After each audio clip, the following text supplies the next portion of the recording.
அனைவருக்கும் வணக்கம். நாம இப்ப பாக்கியலட்சுமி சீரியல்ல என்னெல்லாம் சுவாரஸ்யமான விஷயங்கள் நடக்குதுன்னு பார்க்கலாம் வாங்க. செலியன் எப்படியாச்சு பாட்டியை கூட்டிட்டு போயே ஆகணும். ஏன் அப்படின்னு பாத்தீங்கன்னா அங்க அம்மா ஒரு பக்கம் ரெஸ்டாரண்ட் வேலையை ரொம்ப பிஸியா ரன் பண்ணிக்கிட்டு இருக்காங்க. சின்னதா பெருசோ அம்மாவுக்கு நம்ம சப்போர்ட் பண்ணணும் அப்படின்னு சொல்லிட்டு நம்ம செலியனோட மனசுக்குள்ள ஓரமா ஒரு எண்ணம் இருக்கு. அதனால என்ன பண்றாருன்னு பாத்தீங்கன்னா நம்ம ஈஸ்வரி கன்வீனியன்ஸ் பண்றதுக்காக போய் உட்காந்து பேசுறாங்க. பாட்டி அம்மா உங்களை கூப்பிட்டாங்கல்ல பாட்டி, உங்களை கூப்பிடாம ஒன்னும் விடல, நீங்க வந்தா அம்மா எப்பவுமே சந்தோஷப்படுவாங்க, உங்களுக்கு அது தெரியும் தானே, வாங்க பாட்டி போலாம் அப்படின்னு சொல்லிட்டு ரொம்பவே ஃபோர்ஸ் பண்றாரு. உடனே ஈஸ்வரி இங்க பாரு செலியா, நீ உன் அம்மாவுக்கு சப்போர்ட் பண்ணி பேசுறதா பேசாத, அவளுக்கு கொஞ்சமாச்சு நான் வரல அப்படிங்கிற அக்கறை இருக்கா, வந்தா வாங்க வராகட்டி போங்கன்ற மாதிரி சொல்லிட்டு போறா, அப்புறம் நான் எப்படிடா போறது, நான் வரல அப்படின்னு சொல்லிட்டு நம்ம ஈஸ்வரி அவங்களோட கோவத்தை காட்டுறாங்க. செலியன் ஒரு வழியா சமாதானப்படுத்துறாரு. சமாதானப்படுத்தி என்ன பண்ண, பாட்டி நீங்க கண்டிப்பா வந்ததாகணும், நீங்க வரலன்னா நானும் போக மாட்டேன் அப்படிங்கிற மாதிரி நம்ம செலியன் சொல்ல, உடனே சரி எனக்காக நீ போகாம இருக்காத, நீங்க எல்லாம் போலன்னா அப்புறம் உங்க அம்மா ஒரு பக்கம் வருத்தப்படுவா, எதுக்கு நான் வரேன் நீ கிளம்பு அப்படின்னு சொல்லிட்டு நம்ம செலியனை ரெடி பண்றாங்க.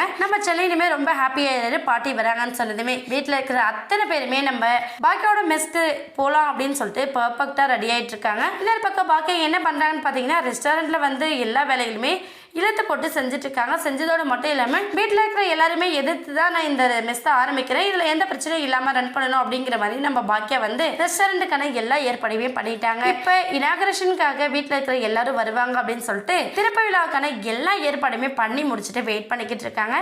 வீட்டில் இருக்கிற ஒவ்வொருத்தர வந்துட்டே இருக்காங்க. ஆனா நம்ம ஈஸ்வரியை மட்டும் இன்னுமே வரல அப்படின்னு சொல்லிட்டு நம்ம பாக்கியா ரொம்ப ஆவலோட பாக்குறாங்க. உடனே அந்த டைம்ல நம்ம கோபி என்ன பண்றாங்க, நீ ஒன்னும் கவலைப்படாத பாக்கியா, உங்க அத்தை ஈஸ்வரி வந்துட்டு இருக்காங்க, அம்மா கண்டிப்பாக வருவாங்க, செலியனும் ஜெனியும் கூட்டிகிட்டு வராங்க அப்படின்னு சொல்கிறாங்க. பாக்கியம் ரொம்ப சந்தோஷப்படுறாங்க.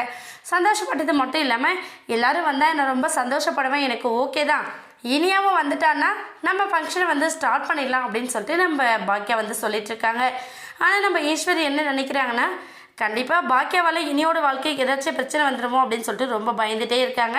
அதே போல் தான் நம்ம சுதாகர் என்ன பண்ணி வச்சிருக்காரு அப்படிங்கிறத வெயிட் பண்ணி பார்க்கலாம். இந்த வீடியோ உங்களுக்கு பிடிச்சிருந்தா மறக்காமல் நம்ம சேனலை சப்ஸ்கிரைப் பண்ணுங்கள். தேங்க்யூ.